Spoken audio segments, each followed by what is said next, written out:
TV 제73호 소희 소유가 나온다. 소유가 나온다. SCU 장을연이 장장장 TV로구나. 2021년 3월 둘째 주 경칩이 지났지요. 봄날의 멋진 하루, 새날이 밝았습니다. 장장장 TV 유튜브가 선정한 오늘의 희망의 메시지는 봄 같은 사람. 피어나는 꽃처럼 언제나 웃게 하는 사람. 돋아나는 새싹처럼 한껏 기대를 주는 사람. 흐르는 계곡물처럼 기쁨을 주는 사람. 애독자 여러분, 오늘 하루도 따스하고 포근히 힘을 주는 그런 사람이 바로 당신이 되어 기쁜 날 맞이하소서. 그래서 비 오고 채우고 나누는 빛채나 화이팅! 아, 봄 같은 사람. 네. 따뜻한 사람이죠. 그렇죠. 봄같이 네, 기쁨을 주는 사람. 싱그러운 봄, 희망을 주는 봄. 네, 오늘 구호가 좋았습니다. 오늘의 시사기획 창의 순서는 많이 얘기됐던 이야기들인데 UN 미래 보고서 중에 맥킨지 연구소가 얘기하는 일자리, 현존하는 일자리가 80%가 앞으로 사라질 수 있다 하는 내용이거든요. 네. 저는 이 얘기가 나오니까 어렸을 때, 중학교 때, 그 만원 버스, 잘 못 탔을 때 대중버스, 그 차장이 안내양 버스. 배로 밀면서, 오라이! 했던. 항상 만원이죠? 네. 그 버스, 그 안내원요. 안내양이 지금 없잖아요. 정말 그 추억 속의 장면이에요. 정말이에요. 안내양이 큰 직업이었는데 그 어린 소녀들이 그런 것처럼 사실은 지금 운전기사 이제 무인 자동차가 되면 운전기사는 전기차 없어지지 않을까. 이미 현실화됐죠. 전기차가 곧 그런 추억을 또 가질 수 있을 것 같아요. 버스 안내양도 없어지고 운전기사도 없어지면은 앞으로 대중교통사고도 없어지는 거예요? 누가 운전하는 거죠? 글쎄요. 그런 세상이 도래할 거다. 또 현실 앞에 가까이 와 있어요. 그래서 뭐라 하겠냐면요. 10년 이내에 사라질 것 같은 직업 10가지를 한번 소개할까 해요. 네, 재밌겠네요. 믿어도 되지요? 그렇죠. 한번 맥킨지 볼게요. 연구소 연구 결과입니다. 그래서 첫 번째, 이거는 맞은 것 같아. 부동산 중개업. 요새도 중개업이 인터넷의 보급과 발전으로 많이 그 인터넷상에서 거래가 되잖아요. 일단 뭐 오프라인 상에 부동산 사무실은 찾기 힘들어진 시대가 멀지 않아. 올 거라는 이미 뭐 얘기죠? 인터넷 거래가 이미 뭐 활성화되고 돼 있으니까. 버렸는데. 두 번째, 이거 믿어져요? 교사. 교사? 학교 교사가 사실 사라질 거다? 코로나19 상황에서 원격 수업, 온라인 수업이 상당히 주류가 돼버렸죠. 그래서 향후에 수업은 인터넷상으로 진행되지 않을까. 그러니까 언제 어디서나 무엇이든 모르는 거 없이 대답해 줄 수 있는 가상교사가 대체될 것이다. 이런 얘기가 있는데 거기까지는 인정이 되는데 전 좀 반대예요. 교사가 소멸된다는 거는 좀 이해하기 힘들어요. 왜냐하면 교사가 지식을 가르치는 자리에도 있지만 단순한 지식 전달 교사가 아닌 어떤 커뮤니티 애들이 자라나면서 그 필요한 아이들이 자라난 인성이라든지 여러 가지의 훈육지도 이런 것들이 사실은 오프라인에서 구현이 되기 때문에 전 좀 어떨까 싶은데요. 좀 갸우뚱이죠. 네. 세 번째, 이거는 확실한 것 같아요. 인쇄업. 인쇄업은 정말 요새도 저기 신문 잘 안 보시죠? 뭐 종이신문 없어졌잖아요. 없어졌죠. 그다음에 책도 옛날에 비해서는 전자책이 많이 대세로 이끌어가는 그런 형태니까. 어쨌든 사양업종에 틀림이 없어요. 많은 변화가 인쇄업은 이루어질 것 같아요. 없어지지 않을까. 그런 거는. 이거는 구체적인 직업인데 속기사. 음성 인식 입력 소프트가 개발이 되면은요. 개발된 게 아니라 이미 그렇게 돼 있지 않습니까? 네, 그러니까 개발이 돼서 현실화돼서 많이 하면 법정 속기사나 비서 그런 것들은 매니저로 대체될 것이다. 그럴 것 같아요. 다섯 번째, CEO라는 자리가 없어진다? 위치가 없어진다? 무슨 말이죠? 어떻게 한번 설명 좀 부탁드릴게요. 그래서 이제 뭐 앞으로는 어떤 1인의 경영의 어떤 시대보다는 어떤 전문가 집단, 그야말로 세계적으로 우수한 어떤 전문가 그룹의 컨설팅에 의한 기업의 경영, 이런 시대가 도래한다면은 뭐 CEO라는 어떤 대표의 사장 시대는 이제 끝난 거 아니냐. 이게 이제 인터넷 시대로서 미래를 이끌어가는 어떤 그런 변화를 가지고 얘기를 하는 거죠. 네. 네. 글쎄, 교정치과 의사가 없어진다? 이건 아주 구체적인데. 사실은 요새는 이 치열 굉장히 관심들이 많잖아요. 구강구조에 따른 네, 그런 조절하는 교정. 안 한 애들이 없을 정도라고요. 그래서 3D 교정 장치가 발명되면 사실은 이 금속 제품의 교정기구는 앞으로 사라져갈 것이다라는 그 예측이 10년 안에 도래할 것 같다는 생각이 들어요. 저는. 그렇죠. 네. 교정치과 의사. 네네. 네. 어떤 이제 그런 일회용 교정기가 어떤 치아를 네. 올바르게 위치를 잡아주고 그런 것들. 하여튼 금속 제품의 교정기구는 이제 사라져 갈 것이다라는 얘기. 또 이것도 구체적인 직업을 그렇게 교도관. 어떻게 하는 거죠? 교도관은 범죄자의 감시를 하고 범죄자의 생활이나 이런 모든 것들을 격리하는 그런 체제인데 사실 영화에도 봤어요. 몸속에 어떤 칩을 넣어서 통제하고 감시하는 기능은 충분히 수행할 수 있지 않을까. 그렇다 보면은 어떤 교도관이라는 감시의 어떤 직업은 사라질 수가 있다는 얘기거든요. 어떤 마이크로 칩에 의해서 통제가 되기 때문에. 그런데 이제 이런 것들이 어떤 이런 문명의 과학의 발달로 인해서 오는 게 좋지만은 이것도 하나의 마지막에 남은 인권의 문제. 또 이런 문제를 이걸로 대체해서는 안 된다는 그런 여러 가지 거와 갈등을 많이 빚겠죠. 자, 이것도 참 구체적인 직업을 얘기했어요. 다른 업종이 아니고 트럭 운전사래요. 네. 그거 소인이 한번 설명이 필요한데. 저는 이렇게 뭐 8차선 도로나 6차선 도로나 이런 거를 보면은 그런 생각을 한 적이 있어요. 어떤 생각이죠? 뭐냐면 맨 끝에 우측 차선, 맨 우측 차선 정도는 거기를 레일로 이렇게 하면은 거기다 짐을 파킹해서 좀 이렇게 가게 하면 적당한 거리에서 자기 물품을 찾아서 가는 그런 상상을 영화를 많이 봐서 그런지 해본 적이 있었거든요. 그러니까 트럭 운전사는 사실은 어떻게 보면 좀 짐을 운반하는 기능에서는 좀 다른 자리로 가지 않을까. 우리 소희님은 그런 또 영화를 많이 봐가지고 또 그런 창의적인 생각을 했네요. 나는 이 부분을 그래서 트럭 운전사 또 짐을 운반하는 차량이 굳이 뭐 고속도로에서 달릴 필요가 뭐가 있겠느냐. 제일 우측에 레인 하나를 어떤 그 짐을 운반하는 레인으로 구성을 해가지고 짐이 그래서 어떤 로봇 전용 레인으로 설치해가지고 뭐 기계로 작동하더라도 충분히 가능한 얘기인데요. 그런 생각 해본 적이 있었어요. 그랬어요?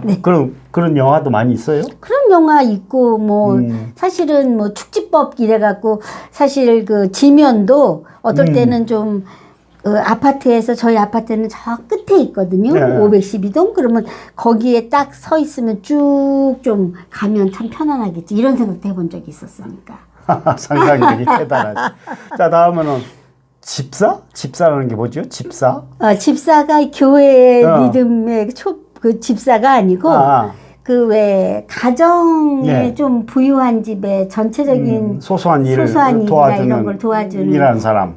그 사람들도 사실은 직업도 없어질 거다. 만능 로봇이 등장하면 로봇으로 대체될 거다는 얘기죠. 뭐 충분히 그렇게 만능 로봇 시대가 도래했으니까요. 어떤 뭐 스케줄을 관리한다든가, 어떤 뭐 냉장고에 우유를 꼭 교체하거나 배달 이런 그런 것들은 다 로봇이 할 수 있지 않을까. 충분히 그럴 것 같아요. 마지막으로 이 얘기를 하려고 오늘 이런 순서를 준비하신 것 같아요. 마지막에 뭐가 없어지냐고 그러냐면요. 여러분. 아버지가 직업이 있나요? 한번 들어보세요. 아버지가 본래 직업이라고 얘기하기가 어렵잖아요. 그런데 체외 수정 및 복제 기술의 발전에 따라서 아버지는 공룡처럼 이제 멸종해 버릴 것이다라는 이렇게 정말 빠른 얘기가 좀 나왔어요. 사실은 재미있는 예상이지만 아버지란 직업이 그렇지 않아도 요새 힘 못 쓰는 세상이 왔잖아요. 어느 집이든 참 여건이 굉장히 높더라고요. 제가 느끼기에. 그래서 엄마한테 물어봐라. 이렇게 돼서 엄마가 센데 그게 이제 집안의 어떤 의사결정권이나 경제권이 엄마한테 넘어감으로써 아빠는 사실은 그냥 뭔가 그냥 있는 사람으로. 근데 사실은 어떻게 보면 밭에 씨앗을 뿌리는 존재? 뭐 이렇게 얘기하고 아니면 돈 벌어오는 기계? 뭐 이런 식으로 얘기가 되어지는데 그런 거에 보면 벌써 소유님이 우울해요, 얼굴이. 그래서 그 문명의 발전이 이런 체외 수정이나 이런 거를 대신한다면 정말 남자의 설득이 없지 않을까. 그러니까 이제 뭐 아버지라는 것은 본래 직업은 아니지만 어떤 체외 수정이나 복제 기술의 발전에 따라서 네. 아버지의 역할, 그런 기능이 쓸모가 없어진 시대가 돌아온다는 얘기거든요.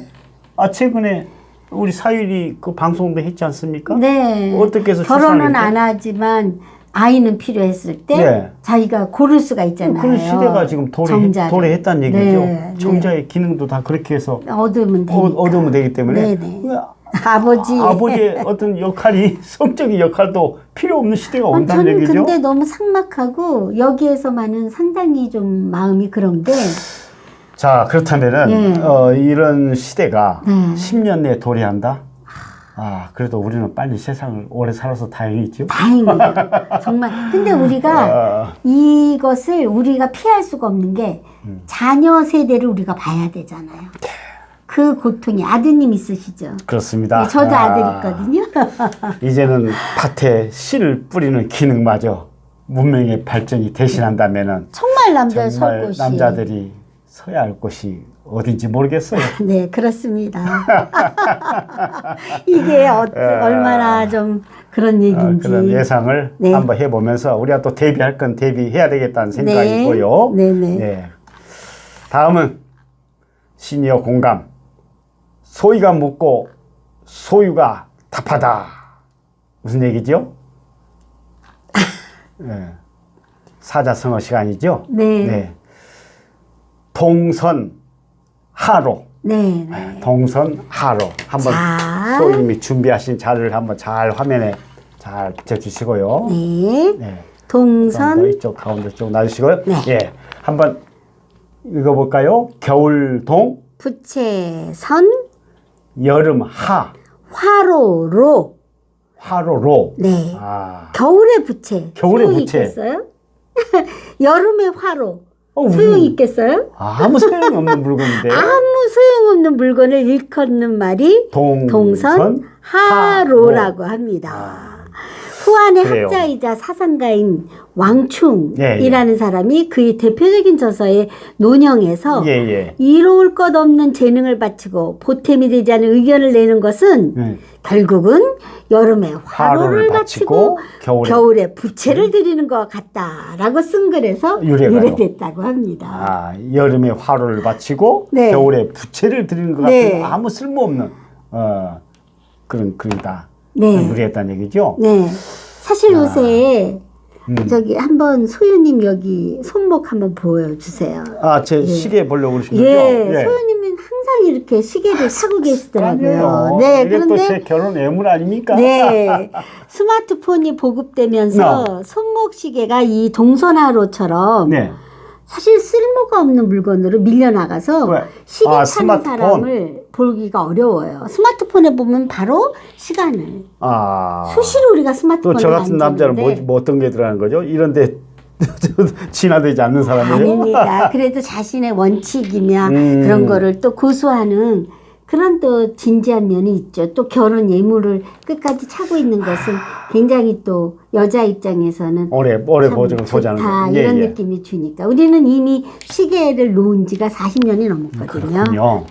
아무튼 그 스마트폰이 보급되면서 사실 손목 시계는 동선하러 갔다. 네. 이미 뭐 쓸모없는 물건으로 많이 밀려나는 그런 추세일 것 같아요. 네. 네. 동선 하로. 이거는 이제 저쪽에다가 네. 치워놓고 쭉 밀어놓으시고요. 깊게. 네. 다음은 준비된 신조어 시간으로 들어가 보도록 하겠습니다. 오늘 신조어는 쉬워요. 아바타. 많이 우리가 통용하고 있는 얘기인데 영화 아바타도 그래도 있었죠? 한번 네. 다뤄봅니다. 온라인에서 개인을 대신하는 캐릭터, 분신, 그렇죠. 화신을 의미하는 말에서 유래했죠. 네티즌들은 자신의 사이버 문신이 따로 있어요. 그 아바타를 개성 있게 치장하기 위해서 사실은 기꺼이 여러 가지 발생하는 그런 이익 때문에 대부분 사이트들은 아바타를 제공하고 있거든요. 어쨌든 지갑 여는데 인쇄하잖아요. 거기 네. 뭐 치장하고 뭐 들어가면 우리 손주도 아바타 즐기잖아요. 네, 아바타 즐기는데 엄마가 어느 정도는 통제를 합니다. 초등학생들도 굉장히 굉장히 그러는 이유가 이런 쪽에 자기 지갑을 여는데 인색하지 않아요. 그렇습니다. 꾸미고 아주 영리하게 잘하고 있는데 요즘 온라인 그 입학식에서도 자기를 4학년 이제 6반 21번입니다 하고 인사할 때도 온라인상에서는 아바타가 인사를 하거든요. 이소연 학생 네. 4학년 6반 21번입니다. 네, 그래요. 그렇게 인사를 하면 선생님 신입생 아바타로 함께 등장해서 참석해서 묻고 함께 즐기고 그렇게 소통을 이루는 그런 새로운 광경이 많이 또 목격되기도 하지요. 온라인 게임상의 나의 분신, 나의 화신, 아바타. 네, 아바타. 그걸 또 자기를 꾸미고 치장하는데 아낌없이 투자하는 그런 신세대 많은 풍경이 우리들한테 있습니다. 네, 그렇죠. 재밌습니다. 아바타. 네, 잘 알았습니다. 자, 다음은 유머 웃음 보따리 시간입니다. 일소일소 한마당 코너로 가보시죠. 우리가 요즘 웃음을 잃어가는 세태라 해가지고 요즘 웃음 되찾기 운동이 굉장히 온라인에서 활발하게 이루어지고 있어요. 우리도 방송에서 일조를 하고 있는 거거든요. 자, 오늘 또 애독자 여러분 힘들고 짜증난 일 떨쳐버리시고 한번 웃음 보따리 풀어보시죠. 네. 아내가 싱크대에 물이 막혀서 이거 어떻게 하면 좋지? 하고 남편한테 말했어요. 여보, 싱크대가 막혔으니까 좀 와서 봐주세요. 그러자 남편이 시무룩한 표정으로 아니, 내가 배관공인 줄 알아? 그런 일 시키게. 참. 그 다음날 부엌에 이번엔 또 형광등이 깜빡거려서 또 남편에게 말했어요. 이것도 짜증나요. 아니, 내가 무슨 전기 수리공이라도 되는 줄 아나? 그런 일 시키게, 참. 그런데 그 다음날 와보니까 말끔히 싱크대도 또 말끔히 형광등도 고쳐져 있는 거예요. 그래, 기술자를 불렀나 보지. 아니요. 놀고 먹는 옆집 아저씨에게 부탁했더니 다 해주던데요. 아주 잘해주더라고요. 별놈이다, 이꾼 그래. 그래서 무슨 맛있는 요리라도 대접했어? 아니 내가 무슨 요리사라도 되는 줄 아세요? 그런 일을 하게? 당신도 나한테 밥 얻어 먹으려면 나한테 잘해야 돼요. 내가 무슨 요리사라도 되는 줄 아는 모양이지? 알겠습니다. 많이 앞으로 그런 대꾸 안 하겠습니다. 그랬다는 그대로 대받아치네요. 네, 그렇죠. 우리가 서로 잘 해야 되겠죠. 네. 다음은 앵콜 아재개그 시간입니다. 결혼식을 막 끝낸 신랑이 지갑을 꺼내며 비용을 물어봤어요. 비용을 물어요? 네. 결혼식 비용을 묻는 거예요? 네, 그렇습니다. 그랬더니 목사님이 우리 교회에서는 비용을 따로 받지는 않습니다. 다만 신부가 아름다운 만큼 돈을 내시면은 감사히 받겠습니다. 그러세요? 여기 10만 원 넣었어요. 아유, 감사합니다, 목사님. 거스름돈 9만 원 받아가세요. 이 결혼하는 사람의 입장에서는 자기 신부가 10만 원짜리였거든요. 근데 목사님이 보기에는 영 아니고 만 원짜리였어요. 너무 솔직했나요? 9만 원 거슬러 가라고. 세상 살이 힘들어도 함께 희망 노래해요 장장장 꿈을 꿔요 신나게 즐길 인생 오직 장장장 뿐이래라